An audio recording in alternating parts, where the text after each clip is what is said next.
Golcast no ar. Hoje para falar da Sociedade Anônima do Futebol. Ser ou não ser? Eis a questão. Você gostaria que o seu clube se transformasse numa empresa?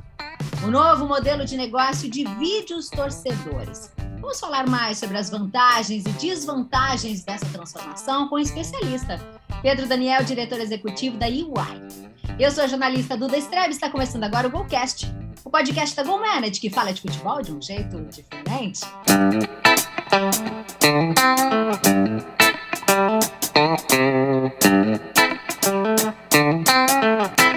Já se inscreveu no nosso canal? Estamos no YouTube como Golcast GoManage. Toda terça-feira tem um episódio novinho para você. Confere, se inscreve e a gente se vê.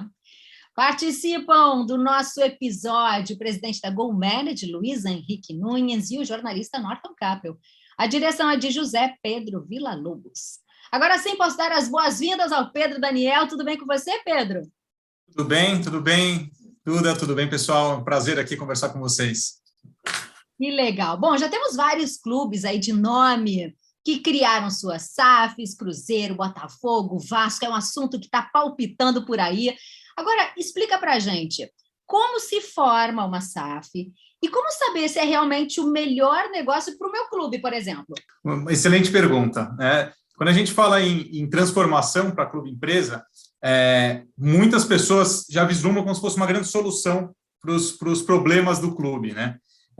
E, na verdade, o grande cerne dessa possível solução não é se ele é um modelo associativo ou um modelo empresarial, mas sim a governança dele, né? Como ele está sendo implementado, né? Então, a gente viu num primeiro momento aqui no futebol brasileiro, né, as primeiras SAFs, né, que nós chamamos aqui no Brasil, num primeiro ciclo muito mais de necessidade, ou seja, quem de fato tinha necessidade de uma migração modelo, principalmente para atração de capital, né? Então, clubes que estavam em situação muito crítica financeiramente e que tinham aquilo como uma grande necessidade, né?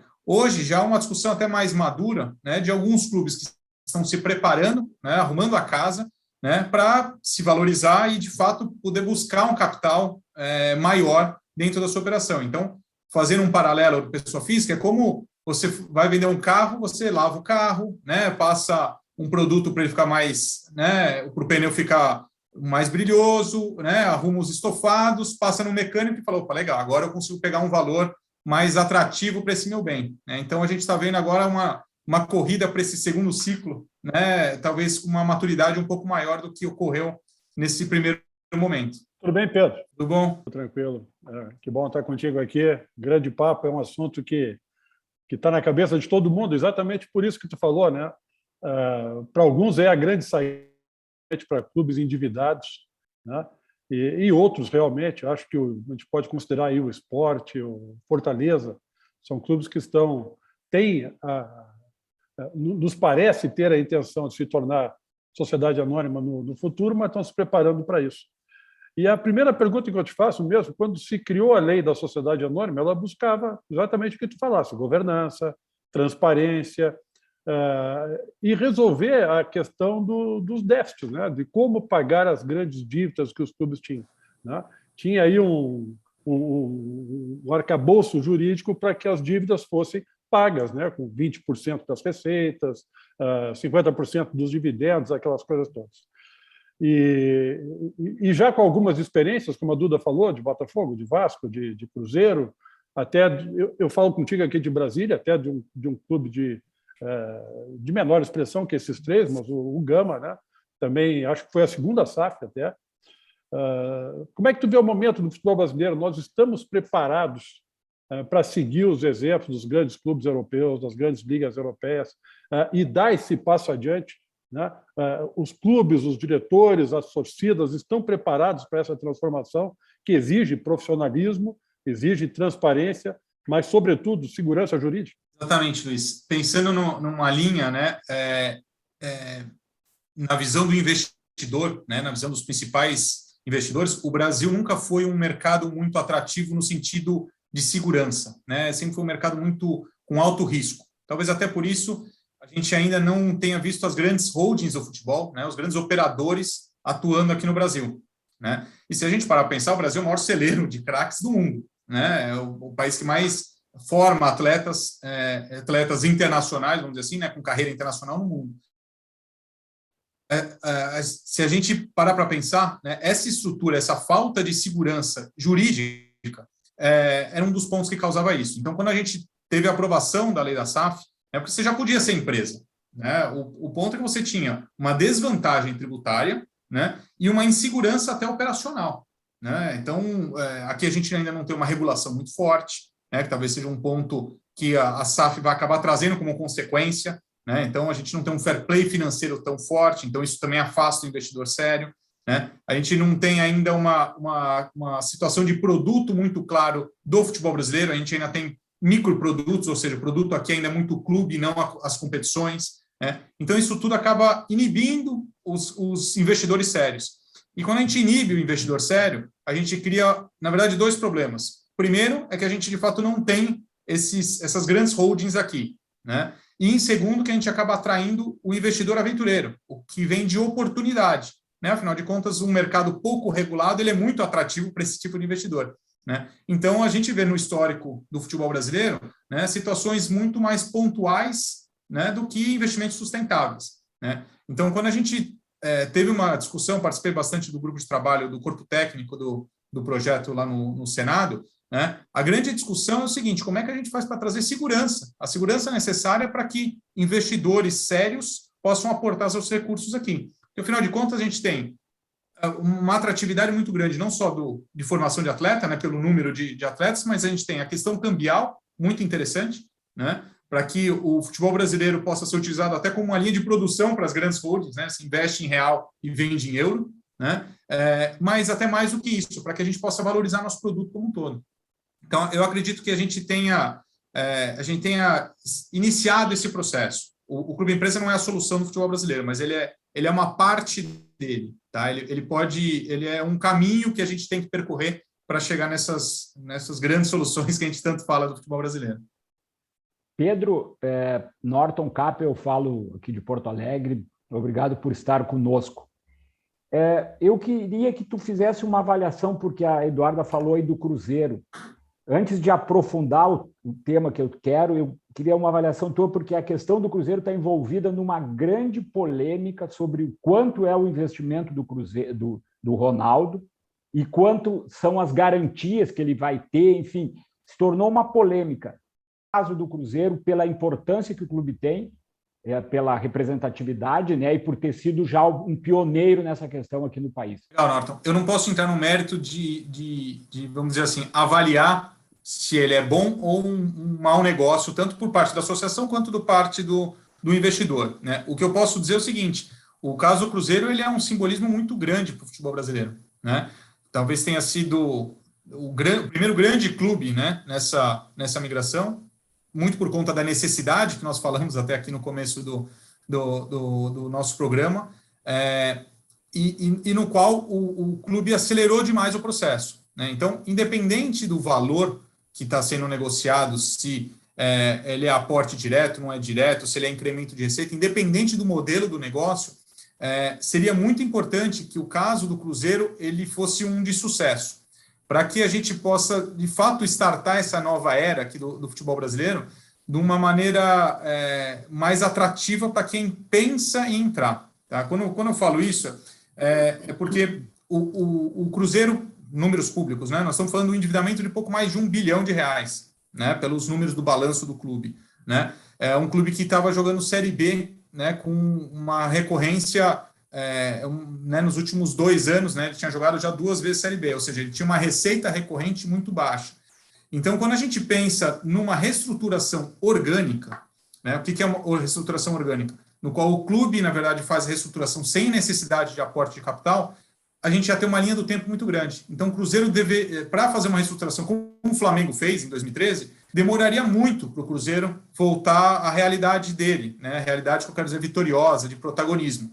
Então, nós estamos falando ali mais ou menos de uma década de trabalho. Então, a única solução para o clube voltar a ter o tamanho que ele historicamente tem seria um aporte de fora. Então, por isso, o projeto da SAF ele foi extremamente necessário para que o clube, de alguma maneira, parasse de cavar, vamos dizer assim, porque com um endividamento de mais de 1 bi e com a receita baixa, você está pedalando cada vez mais, né, seu endividamento, e mais do que isso, um pouco mais de credibilidade para todos os outros stakeholders, seja novos patrocinadores, né, novos fornecedores, todas as novas negociações do clube, que agora trazem uma dimensão diferente. Então, eu olhando de fora, eu digo que torço para que seja um caso de sucesso, exatamente para incentivar outros a esse mesmo caminho. Eu não tenho detalhes, não tive acesso, embora até esse contrato tenha sido disponibilizado.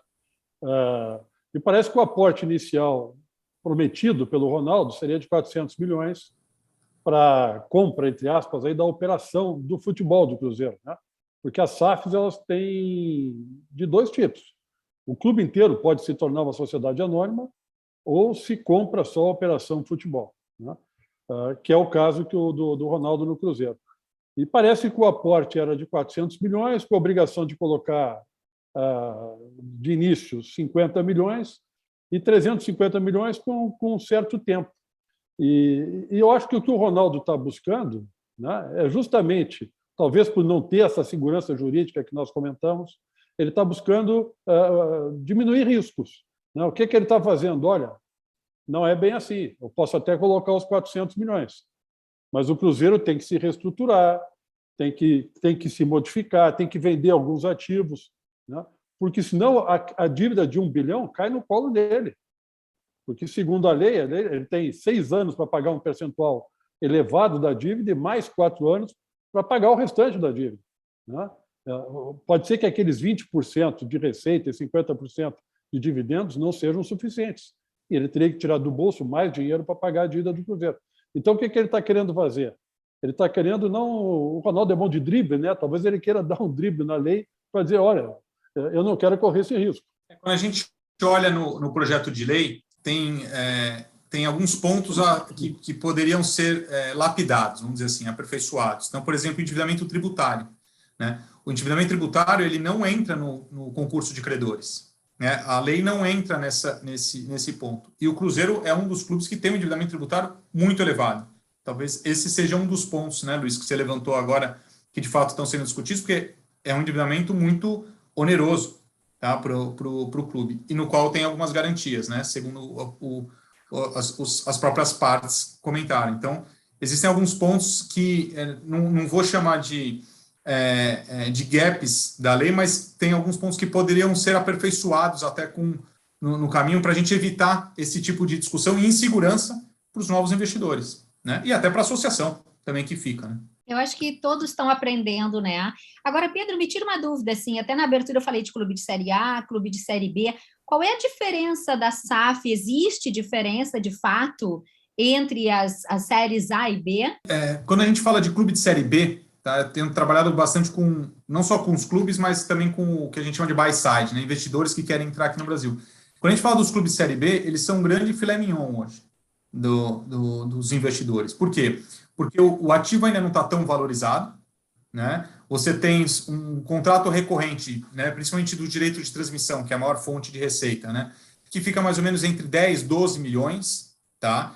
E a partir do momento que você joga uma Série A, você tem um piso próximo de 50 milhões, só com essa fonte de receita. Então, você compra uma empresa que fatura, né, dependendo, obviamente, tem alguns ranges, mas fica um faturamento próximo entre 20 e 30 milhões, não mais do que isso, né? Sendo que em um ano de operação você pode dar um up muito rápido, né, muito elevado, se você subir para a Série A.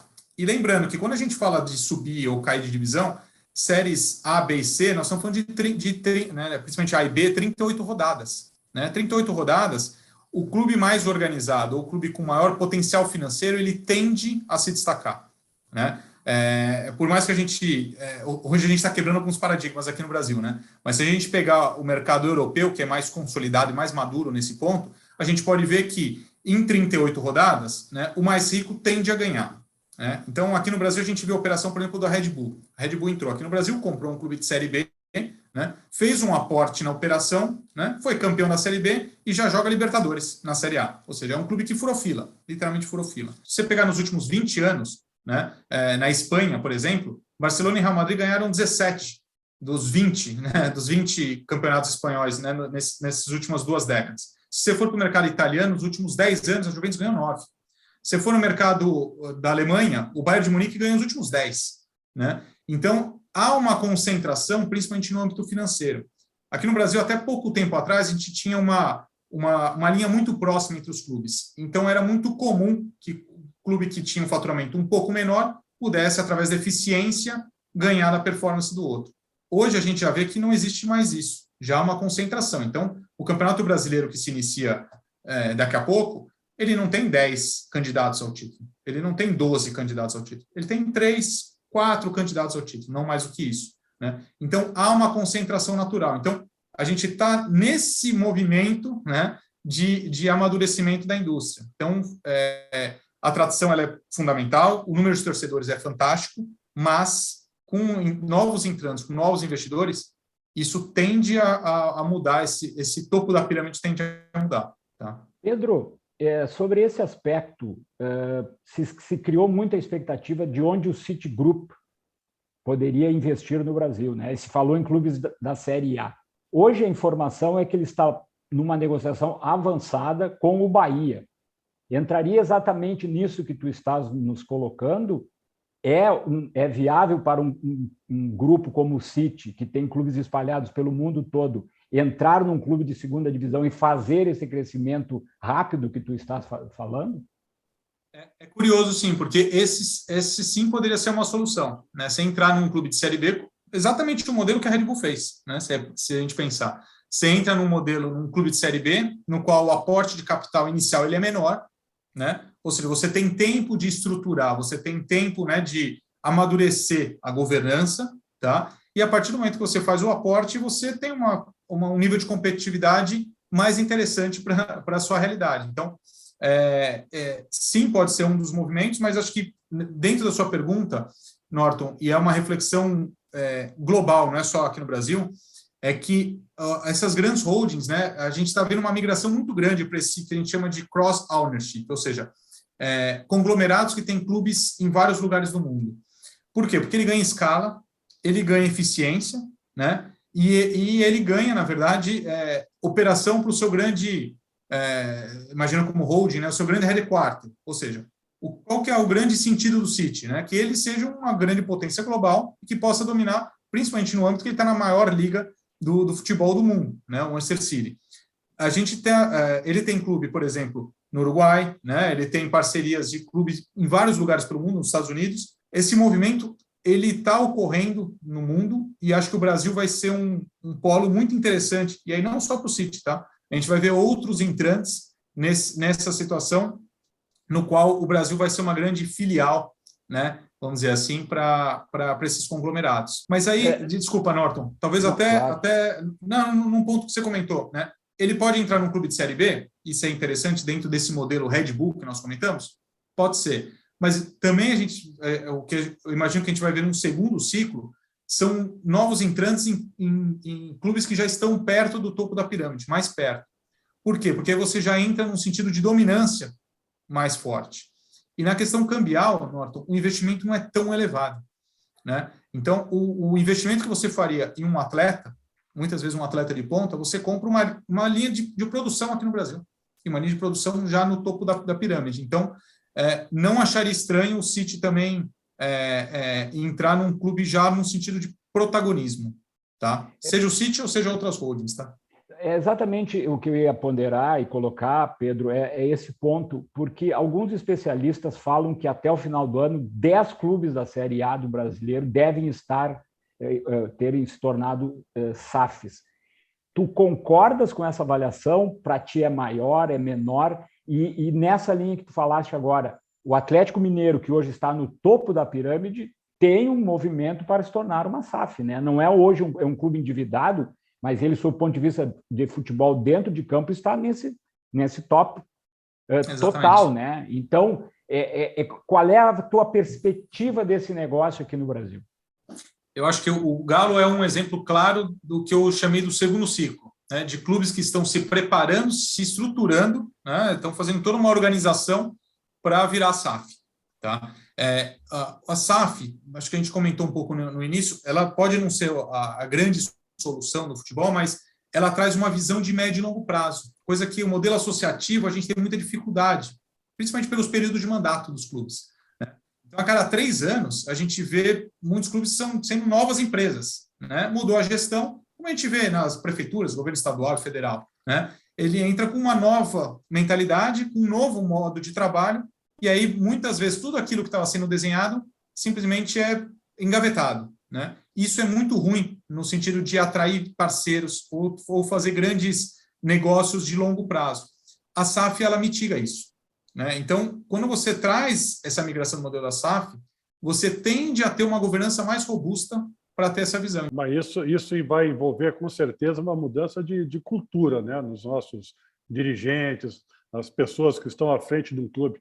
A maioria dos clubes diz que tem planejamento estratégico, mas são poucos que efetivamente têm ou que seguem rigorosamente um planejamento estratégico, porque o planejamento estratégico ele é, por definição, de longo prazo.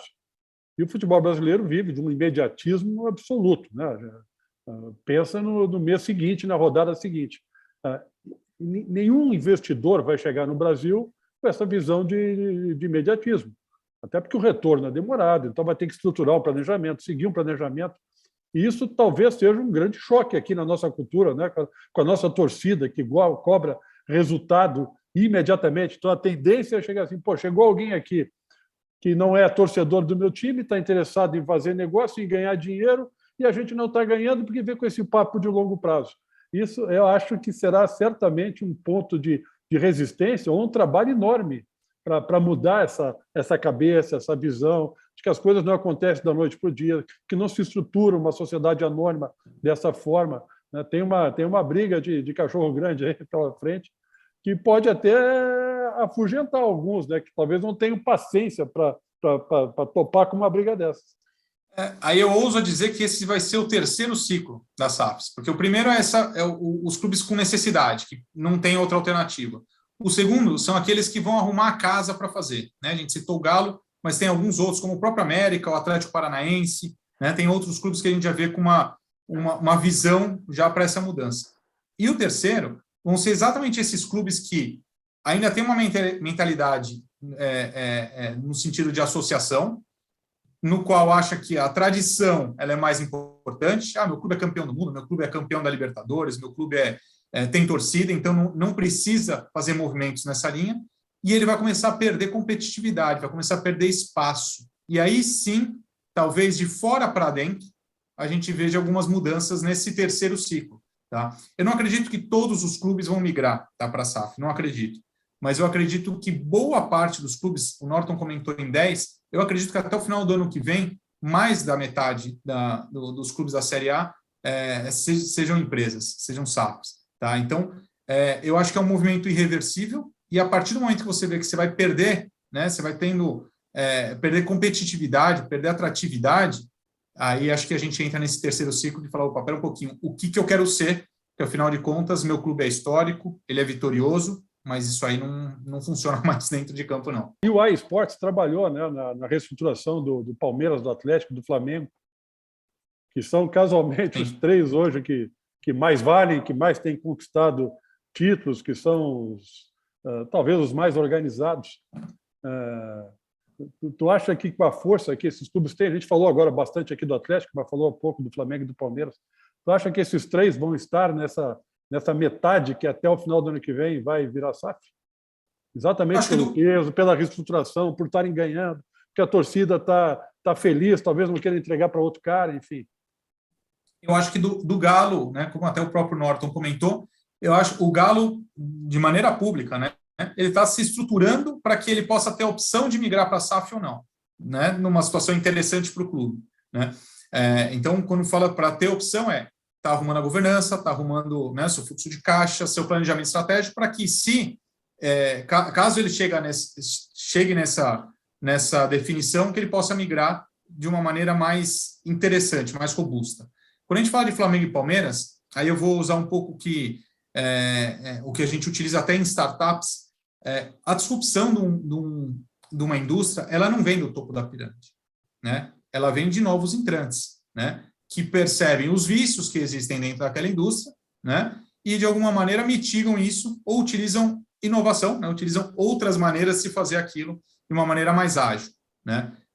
Então, acredito que Palmeiras e Flamengo são os dois clubes do topo da pirâmide hoje, né? São os clubes que dominam o futebol brasileiro atualmente. Então, eu imagino que a tomada, uma potencial, né, ou possível tomada de decisão deles, virá através da consequência dos outros e não deles mesmos, né? Ou seja, eles só vão pensar em se mexer numa linha dessa se de fato eles perderem o protagonismo ou sentirem um risco da perda desse protagonismo. No caso contrário, eu não vejo uma mudança nos dois especificamente. Tá?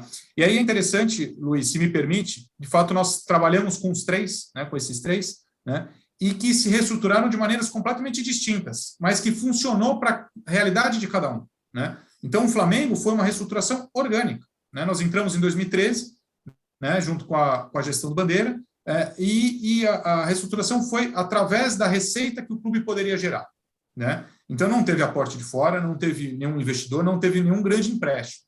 No caso do Palmeiras e no do Galo, a gente teve aporte de fora, ou seja, o crescimento inorgânico, que nós chamamos, que isso acelera o processo, né? No caso do Palmeiras, teve do Paulo Nobre, inicialmente, depois, através da própria patrocinadora, né, que é a atual presidente, da Leila, né? E no caso do Galo, dos 4 Rs, né, que fizeram investimentos para acelerar esse processo, e que funcionou, né? Então, para a gente ver que não existe uma receita de bolo, né, de reestruturação de clube, modelos completamente distintos que funcionaram para a realidade deles.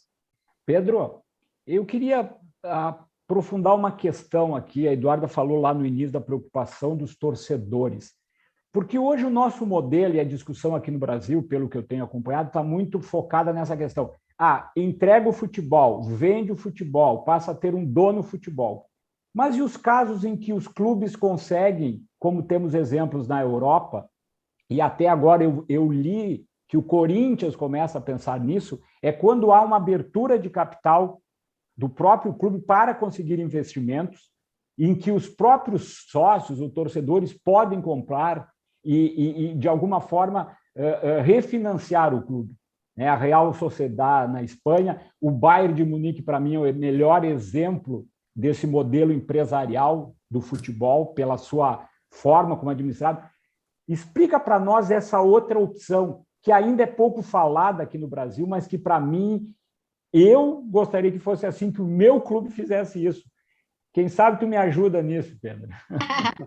Eu tenho depois um outro lado aí de torcedor que eu quero colocar aqui na roda também. Vamos lá, Pedro. Legal.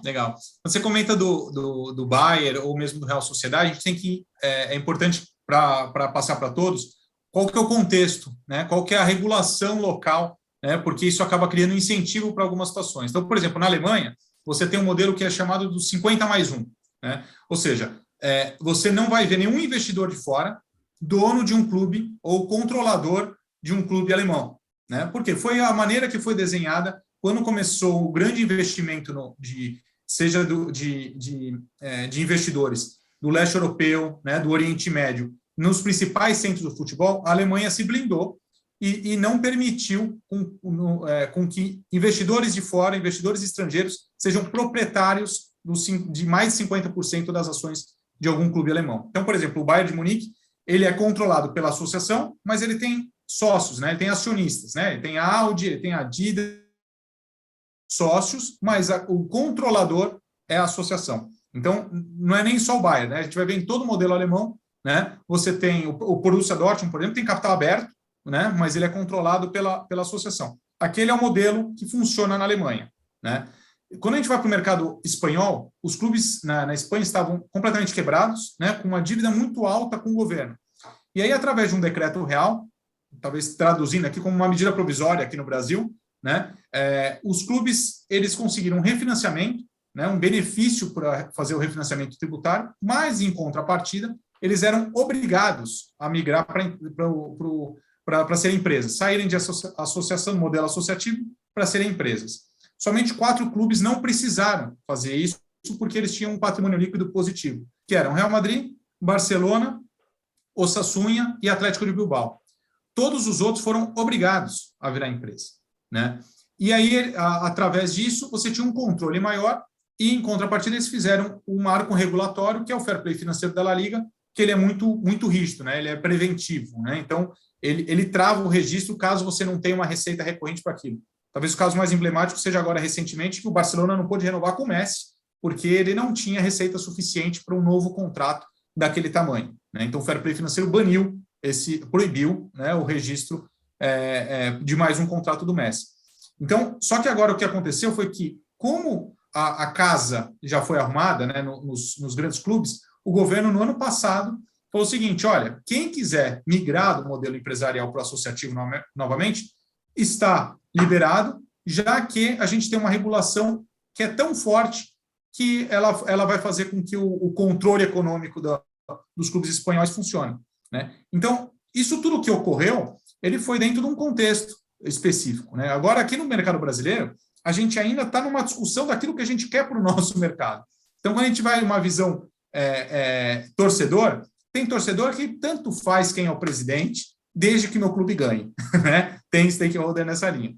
E tem torcedor que fala assim: não, pera um pouquinho, o clube é meu, né? Eu tenho uma relação com o clube, é meu pai frequentava, meu avô frequentava, minha tia foi conselheira, e aí você tem essa relação. Então, tudo é uma questão até de alinhamento com os stakeholders. Para usar um exemplo muito curioso, os clubes ingleses, né, 100% dos clubes são empresas, né? O Manchester United, ele é o único clube que tem um capital aberto na Bolsa Americana. A Bolsa Americana exige um grau de governança muito rígido, né? E o Manchester é o único clube que, de fato, tem esse capital aberto lá. E o acionista majoritário é a família Glazer, que é uma família americana, né? Então, é uma empresa inglesa, mas com proprietários norte-americanos. E a torcida foi muito contra, né? A torcida, morte aos Glazers, né? A torcida organizada ia muito nessa linha. Pô, o clube é meu, esse clube não é americano, esse clube é nosso, né? E isso foi, vamos dizer assim, minimizado na época de sucesso dentro de campo do clube, né? Hoje a gente está vendo novamente voltar os protestos da torcida contra. Então, talvez antecipando até um pouco que a Eduarda jogou a bola, né? Levantou, o alinhamento com a torcida é fundamental. O stakeholder assim... muitas vezes até o propósito do clube, né? Atrelada à torcida. Desculpa, Eduardo, você talvez antecipei, mas... Imagina, mas era isso mesmo. Eu queria trazer justamente esse outro olhar, né, do torcedor raiz, porque a gente se sente dona do clube, né? Puxa vida, é que nem você falou, é algo familiar, é uma paixão, é algo que realmente move esse clube. E, de repente, chega um cara que pagou, vai mandar no meu clube e vai fazer o que ele quiser. E aí vai mudar o quê? Vai mudar o símbolo, vai fazer... Que medo disso! Então, eu vejo esse sentimento ainda, né, dos torcedores, embora vejam esse profissionalismo, a importância do investimento, esse olhar realmente mais profundo, né, de arrumar um clube da forma mais correta, com planejamento, tem esse sentimento também, né? É um choque cultural até, né? Mais do que, né, de econômico, é um choque cultural, né? Afinal de contas, é exatamente o que você comentou, né? Aquilo é meu, esse clube é meu, faz parte da minha história, né? Então, é um alinhamento de stakeholder. Eu acho que a gente viu, a nossa grande vantagem é que a gente viu o que ocorreu no mercado europeu, né? A gente viu o que aconteceu na Inglaterra, a gente viu, principalmente no começo dos anos 2000, né, uma migração em vários outros países, agora mais recentemente no mercado francês, né? E a gente, de fato, precisa refletir o que a gente quer para o nosso produto no futebol brasileiro, né? Será que a gente quer o quê? Um domínio dessas grandes holdings, porque o mercado como está hoje, aberto como está nesse momento, é questão de tempo. A gente não tem um fair play financeiro implementado. Então, vamos imaginar a seguinte situação. O Vasco, né, alguém comentou do Vasco. Chegou um novo investidor do Vasco, né? Eu tenho dinheiro infinito, né? Vamos dizer assim, né, guardar as proporções dentro da realidade do nosso futebol brasileiro. Eu vou dominar. Eu posso vir aqui contratar, vou inflacionar o mercado, porque, afinal de contas, se os atletas do Vasco ganham 1 milhão, eu também tenho que ganhar algo próximo disso, né? Os principais concorrentes, você vai inflacionar o mercado e talvez a gente possa ter um problema de uma política de quebra-quebra, né? O fair play financeiro ele foi criado exatamente por causa disso, com a entrada dos novos investidores, principalmente do leste europeu. Eles estavam inflacionando o mercado, né? E aí os grandes clubes não conseguiam competir. Real Madrid, Barcelona, Milan, né? Que na época eram, né, os grandes protagonistas, eles não conseguiam competir com o dinheiro que o Roman Abramovich tinha, né, ou que os grandes sheiks, né, investidores lá têm. Então, precisa de uma regulação. Por isso que eu acho que a SAF vai trazer, uma consequência da SAF, é uma regulação, porque senão, não importa se seja Flamengo, Palmeiras, Corinthians, vão ser engolidos. Eles não têm uma geração de caixa, eles não têm esse dinheiro infinito que muitos investidores têm, né? Pedro, Pedro, só sobre isso que tu está falando, pela lei, qual é a garantia, né, nessa preocupação da Eduarda, do torcedor, qual é a garantia que o investidor que chega aqui, compra o clube, compra as ações, 90%, ele dá para que ele não possa sair daqui um ano da operação e voltar tudo a estaca zero? Qual é a segurança hoje pela lei?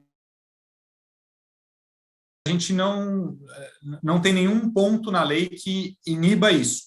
O que eu sugiro, e com os clubes que eu trabalho, né, acho que tem que ser uma situação muito forte, é que o acordo de acionistas seja feito de uma maneira muito bem amarrada, para que o clube não seja, na verdade, utilizado como uma grande plataforma, um meio, né, do investidor. Porque a gente tem que lembrar que tem diversos perfis de investidores, né? A gente falou bastante aqui das holdings do futebol, que já operam futebol, mas tem outros perfis. Por exemplo, tem empresas que só querem atrair através do brand, utilizar o futebol como meio. Pô, isso é interessante ou não para o meu clube? Eu preciso decidir. Existem alguns movimentos, aqui no Brasil ainda, né, a gente não tem esse movimento, mas geopolíticos. O mercado inglês foi isso, né? São grandes empresários que queriam entrar na época na zona do euro. Na Inglaterra fazia parte da zona do euro, então eles compraram empresas, né, clubes ingleses, para que eles pudessem levar outros negócios, né, de outras empresas para a zona do euro, né? Existe o investidor local, né? Tem muitos clubes de prefeituras, né, ou de regiões que têm grandes investidores locais. Afinal de contas, o clube é um simbolismo, uma plataforma daquilo. Então, assim, cada clube deveria refletir, né, caso queira migrar para o modelo de SAF, qual que é o perfil adequado de sócio, que afinal de contas não é uma venda no clube, é um sócio que eu vou trazer, né? Que sócio que eu quero para ajudar a acelerar meu processo estratégico, de onde que eu quero chegar, né? E não uma simples venda, tá? Então, é isso que normalmente a gente recomenda, que o acordo de acionista seja através daquilo que o clube queira, de fato, né? E não simplesmente uma entrega da chave. Talvez seja um pouco disso que o Ronaldo esteja tratando, né? De um bom acordo para correr menos risco lá na frente, para ele poder seguir com a operação conforme ele imaginou ou planejou lá na frente. Há pouco tempo atrás, tu falou dos novos entrantes e disse nesta indústria. Tu citou a palavra indústria, o que me faz pensar aqui que nós não estamos falando só de clubes de futebol, de torcedores, né? Ou dos diversos tipos de entrantes nessa indústria. Quando a gente fala indústria, a gente fala de uma coisa maior. Qual a importância que tem no Brasil, por exemplo, a criação da liga dos clubes? Né? Dos clubes.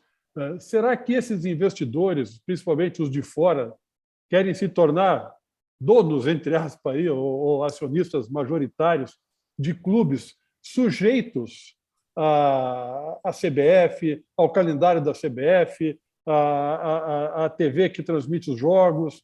Né? Será que eles não precisam se unir mais entre eles para que eles possam criar um cenário melhor para investimento, para tomada de decisões, não ficar sujeitos a coisas que fogem ao controle dos clubes? Porque hoje os clubes não têm controle sobre o calendário, sobre a televisão, né? Teve um jogo recentemente às 10h15 da noite, porque era grade da TV. Tinha que ser no sábado, outro também por conta da TV, essas coisas assim, né? A criação de uma liga para que os clubes, e entre aspas, aí, esses investidores, dominem ou tenham poder de decisão sobre esse ambiente todo, não é importantíssimo? Total. Acho que você fez uma reflexão interessante, Luiz. Algumas vezes a gente tem hoje, o PIB do futebol brasileiro, tá? Ele é de aproximadamente 50 bilhões de reais. Tá? Nós estamos falando, então, do mercado, arredondando, mais ou menos 0,7% do PIB, tá? Através da cadeia, a cadeia produtiva do futebol. Tá? A cadeia produtiva é o mais óbvio, clubes, né? CBF, federações, mas aqui a gente tem empresas que investem no esporte, as grandes detentores de direitos, a minha empresa, né? Consultorias, parte logística, rede hoteleira, serviços, ou seja, a gente impacta uma cadeia interessante, vamos dizer assim. Tá? E aí, quando a gente vai estudar em outros países, a gente começa a ver que a gente está subutilizando, ou, na verdade, a gente não está tendo uma visão de indústria do futebol. Tá? Então, a sua provocação foi muito legal, que é o seguinte: a Liga, ele é, na verdade, um ponto muito claro não só de ruptura, não é essa a ideia, né? A liga é um sentido de união no qual o produto, ele é o campeonato. O produto sendo o campeonato, nós temos um bolo muito maior. Aí a gente para de discutir um pouquinho de briga de migalha, né? A divisão é um pouco mais para mim, um pouquinho mais para você, mas a gente está falando de pôr um valor pequeno. Quando a gente fala de produto, campeonato, a gente começa a perceber que, opa, pera um pouquinho, talvez nós, clubes, nós sejamos sócios e nunca percebemos isso. Né? Nós não somos concorrentes diretos. Né? Nós, na verdade, nós estamos dentro do mesmo ecossistema. Se você perder, eu perco também. Né? Então, quando a gente vê aqui no Brasil, a gente não compra o Borussia Dortmund, a gente não compra o Manchester City, a gente não compra o Paris Saint-Germain. Né? A gente compra a Bundesliga, a gente compra a Premier League, a gente compra a Champions League. Né? Aqui no Brasil, a gente tem a comercialização, e o Brasil é o único país no mundo, dos mercados envolvidos, no qual a negociação ela é individual. E ela é individual, ela acaba causando esse tipo de atrito e causando um valor menor. Né? Afinal de contas, comprar Corinthians, comprar Flamengo e comprar Fluminense, você tem um limitador. Né? Afinal de contas, eles estão inseridos numa competição que, de fato, deveria ser o produto. Então, quando a gente fala da Liga, é muito interessante que a gente está num período de maturidade maior, tá, de discussão, não só em termos de dirigente, mas talvez do mercado. O mercado tem nos forçado a isso, né, no qual a gente está vendo que a centralização dos direitos talvez seja um grande up para a gente sair desse 0,7% do PIB e tranquilamente dobrar essa indústria. Tá? É um ponto-chave, sim, Luiz. Tá? Talvez falando em 3 pontos-chave: centralização dos direitos, clube-empresa e a regulação da indústria. Tá? Esses são os 3 pontos que a gente pode utilizar como um pontapé inicial para o desenvolvimento de uma visão indústria do futebol. Qual é a função do Pedro consultor quando ele chega num clube? Qual é o trabalho que se faz, né? Se falou aqui de Flamengo, Palmeiras, Atlético que foi feito. Hoje vocês estão fazendo o trabalho em algum clube. Como é essa visão profissional, orgânica, planejamento? Conta para nós um pouco dessa tua atividade mesmo. Norton, eu entrei nessa indústria para trabalhar como consultor no sentido estratégico em 2012, vou fazer 10 anos, né, na indústria do futebol especificamente. E aí, quando a gente falava de governança ou falava de boas práticas, a primeira coisa era falar assim: nossa, o Pedro não é da indústria, o Pedro não é do futebol, né? Isso aqui não cabe, não é daqui, né? Hoje, eu acho até engraçado, a gente brinca, a gente fala, hoje não existe uma discussão em qualquer programa de televisão sem falar de gestão, né? Porque a gente sabe a correlação direta que existe, né? Não há um clube vitorioso sem uma boa gestão, né?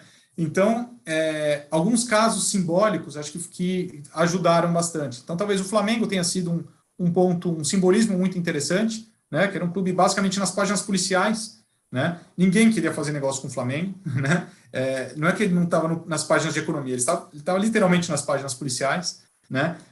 Então, ali foi uma virada de chave interessante, de qual alguns clubes olharam e falaram assim: opa, talvez isso seja importante para mim, porque afinal de contas, com a maior eficiência, uma governança melhor, eu acabo arrecadando mais, né? Eu tenho mais dinheiro para utilizar no departamento de futebol, e tendo mais dinheiro, eu tendo a ter melhores atletas, uma operação melhor, e como consequência disso, eu tenho uma performance melhor.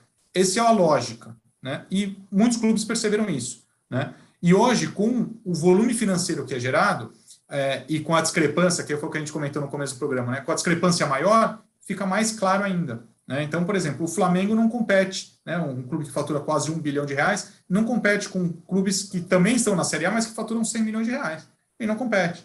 Você vai falar: não, mas ele pode perder um jogo. Pode. Como a gente falou do mercado europeu. O Barcelona perde jogo, o Real Madrid perde jogo na Espanha, o Bayern perde na Alemanha. Mas num cenário de 38 rodadas, você vê que as coisas tendem à normalidade. A normalidade é essa. Então, acabou ficando mais natural dentro da indústria do futebol uma discussão de governança, né? Uma questão de boas práticas, de atratividade. E a partir do momento que isso é interessante, né? A gente migrou o modelo de negócio de um clube de futebol. O clube não é mais só um operador de um jogo de futebol, ele é um grande gerador de conteúdo, né? E através do conteúdo ele pode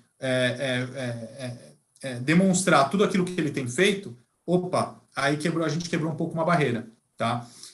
Fazendo um paralelo, quando a gente vai para o mercado europeu, que a gente vê Chelsea, Manchester City, Manchester United, no qual o conteúdo não tem mais fronteira, não existe mais aquela situação de enraizada que a gente tinha aqui no futebol brasileiro. Então, a gente está passando por esse choque, né? A gente ainda tem um pouco de discussão de não, mas o meu clube é melhor que o seu, o meu clube é mais vitorioso que o seu, mas no fundo as operações já sabem que as empresas que mais crescem são aquelas que tendem a ter maior eficiência e maior performance. Então, fazendo um paralelo, eu trabalhei em 2012, eu tinha que convencer alguém a me receber para falar um pouco sobre um papo chato. Hoje, eles veem muito mais a necessidade e falam assim, Pedro, me ajuda, por favor, que eu preciso de uma receita maior, eu preciso arrecadar mais para ter mais performance. Né? Então, o mercado amadureceu bastante nessa última década. Pedro, a pandemia também deu esse susto aí, que de repente trouxe essa solução, digamos assim, deu uma acelerada no processo? A pandemia ela facilitou o conhecimento no qual o clube é um gerador de conteúdo. Porque mesmo sem você estar perto fisicamente do clube, o consumidor ele continua lá. Né? Então, por isso que eu citei de mercados, o mercado inglês, que assim, você pode nunca ir para Londres, nunca ir para a Inglaterra, mas que você consome aquele conteúdo de uma maneira, algumas vezes, muito maior do que os clubes que estão na esquina da sua casa. Né? E os clubes perceberam isso. A pandemia acelerou esse processo de digitalização e de conteúdo. Né? E isso facilita. Pedro, falando só nesse paralelo e nesse ponto, porque tu falou de conteúdo, né, que é uma das coisas hoje fundamentais para um clube de futebol, a gente tem um paralelo aqui no Golcast, porque nós conversamos com o gerente de marketing do Liverpool, que é um gaúcho, e ele nos contou detalhes de como o Liverpool se comunica em chinês, em mandarim. E, recentemente, no final do ano passado, nós tivemos aqui o gerente de marketing do Santos. E eu questionei ele sobre a questão de por que o Santos, que é uma marca global, Pelé, não falava no Twitter em inglês. E ele me falou sobre que necessitava de um planejamento para que, quando isso acontecesse, tivesse uma continuidade, uma relação. Mas nós não estamos muito atrasados nisso, Pedro. Te faço uma pergunta de coração aberto aqui. Sim, e acho que vai em linha com o que o Luiz perguntou. Né? Qual que é a nossa estratégia de produto? Um clube não se internacionaliza sozinho. A gente não consome o Chelsea porque a gente gosta do Chelsea. A gente consome o Chelsea porque ele está inserido na Premier League e na Champions League. É por isso que a gente consome o Chelsea. Né? Então, quando a gente pensa em estratégia de produto aqui no Brasil, e aí fazendo essa questão de conteúdo mesmo, né? Que conteúdo que a gente quer de fato exportar? Né? Quando a gente vai para o mercado espanhol, né, eu trabalho com a La Liga e, na verdade, fiz algumas imersões, vou dizer assim, na Premier League. Né?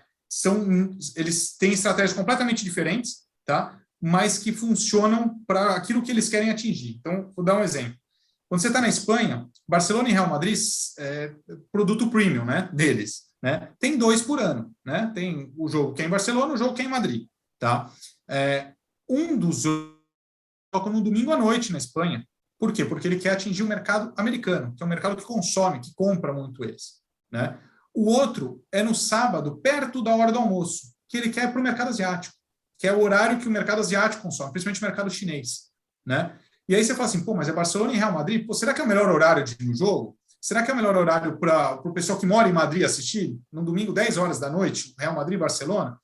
Talvez não seja, mas eles têm uma estratégia de produto no qual, se eu levar isso para o mercado americano, se eu levar para o mercado chinês, eu vou ter mais dinheiro, com mais dinheiro eu tenho melhores atletas, eu tenho um produto melhor e que acaba, na verdade, aumentando o ecossistema. Quando você vai no mercado inglês, eles têm o Big Six, né? São 6 maiores clubes, eles são conhecidos lá como Big Six. Um dos Big Six tem que jogar no horário lá, que é no sábado às 11 horas da manhã. Não sei, 11 a meio-dia. É um desses 2 horários. Por quê? Porque é o horário que o mercado chinês consome. O mercado chinês é o maior comprador da Premier League. Então, tudo isso é estratégia de produto. Então, não adianta a gente pensar o seguinte, eu vou internacionalizar o meu clube. Você não vai internacionalizar o seu clube. Você pode fazer ações pontuais. Se você não tiver um produto que atinja o mercado estrangeiro, né, quando eu falo produto, é o Campeonato Brasileiro, você não vai conseguir. Você vai ter voos de galinha, vamos dizer assim. Você pode conseguir, através de um grande Neymar que você tem, ou um grande atleta, mas de maneira sustentável, como eu citei, da Premier League, do campeonato da La Liga, não vai. É estratégia de produto mesmo, conteúdo.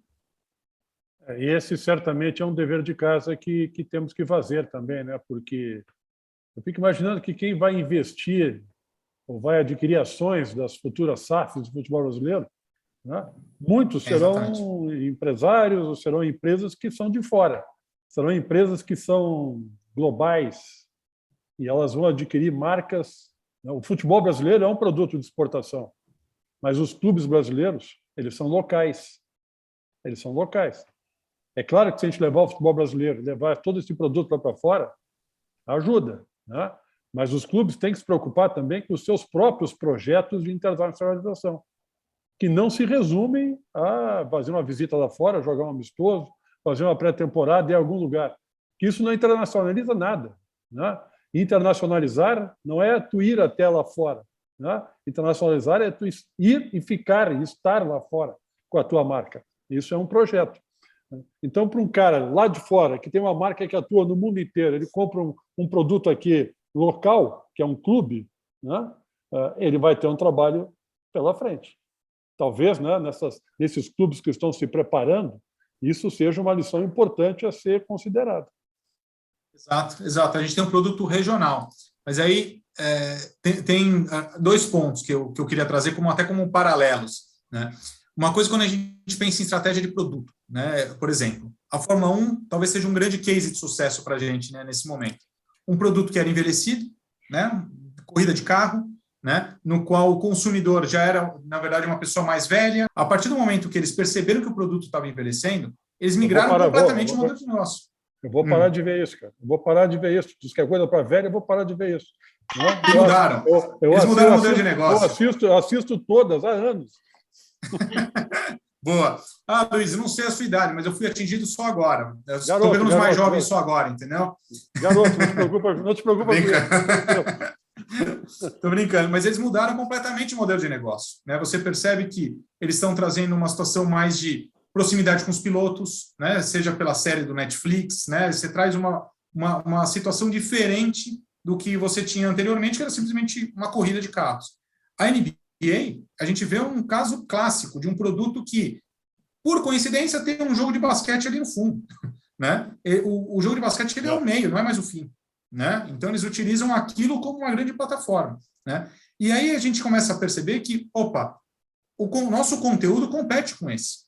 E a gente não consegue bater de frente. Por quê? Porque a gente não tem essa visão ainda. A gente acha que o produto mais legal é aquele que ganhou nos 90 minutos dentro de campo. E não é, né? Aliás, não é necessariamente, ele potencializa, mas não significa que aquele conteúdo ele é atrativo para o consumidor.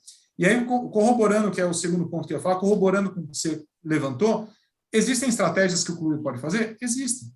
O Sunderland talvez seja um caso desse, né? O Sunderland, que com todo respeito à história do Sunderland, né, mas é uma história até muito fraca perto das histórias de clubes brasileiros que nós temos, né, em termos de revelação de atletas, de histórico, tudo. Eles fizeram uma série do Netflix no qual todo mundo aqui no Brasil conhece o Sunderland, que é um clube, de novo, com todo respeito, se tiver algum torcedor do Sunderland, me desculpa, mas, assim, tão fraca, mas eles conseguiram fazer um produto tão legal com aquilo, que eu falo, poxa, será que com o Santos, com o Botafogo, com tantas histórias tão mais legais que nós temos aqui para contar, e a gente não consegue fazer isso? Né? Mas o Sunderland conseguiu. O Crystal Palace também é outro que eu vi que é impressionante, não tem a menor história, mas está lá, as águias, tem todo um conteúdo maravilhoso, vive o clube, é impressionante mesmo isso. É algo que a gente está num outro mundo, parece. Ô Norton, eu acho que Pedro, né, eu acho que a gente consegue sim fazer, eu não tenho dúvida que consegue. Ou trazer algum que produza a nossa história, a gente consegue, né? Eu só não sei se a gente quer. É a questão do imediatismo ainda. Tem que ganhar 3 pontos. No domingo tem que ganhar 3 pontos, senão a gente não chega na final do campeonato. Não está preocupado com isso? Não estou. E eu não estou falando porque eu acho que é assim. Eu já vivi dentro de clube, eu já escutei esses papos. É assim, cara, olha, presidente, o que eu preciso agora é 9 pontos, não me enche o saco com outra coisa. Quer dizer, é o imediatismo do futebol brasileiro. Se não mudar, o imediatismo soma com a CBF, soma com o calendário, soma com a exigência da torcida, soma com tudo. Cara, é uma tarefa que ainda vai dar... é uma estrada comprida essa. Temos muito a aprender e aprendemos muito hoje sobre SAFs com o Pedro Daniel, a quem eu agradeço aí essa super participação. Olha, já estou mais inclinada para esse negócio de SAF, hein? Eu estava aqui agarradinha no meu símbolo colorado, mas já estou vendo aí com outros olhos. Obrigada aí por trazer toda a tua expertise, essa bagagem super bacana aí para a nossa audiência, viu? Imagina, eu que agradeço o convite. Eu fico feliz que a gente tenha tido um debate bem interessante. Como eu falei no começo, se a gente fosse discutir isso há 10 anos, seria um papo muito chato, e hoje é um papo primordial, né, para tudo aquilo que a gente vem acompanhando. Acho que a gente está passando por um momento de transformação muito legal da indústria, e feliz em ver uma discussão de tão alto nível aqui. Aprendi bastante com vocês também. Obrigado. Obrigado pelo convite. Pedro. Obrigado. Que legal de ter aqui no nosso GoCast, o podcast da GoManage, que fala de futebol de um jeito diferente. Toda terça tem um episódio novinho para você. Se inscreve lá no nosso canal. A gente está no YouTube como GoCast GoManage. Combinado? Um beijo, a gente se vê.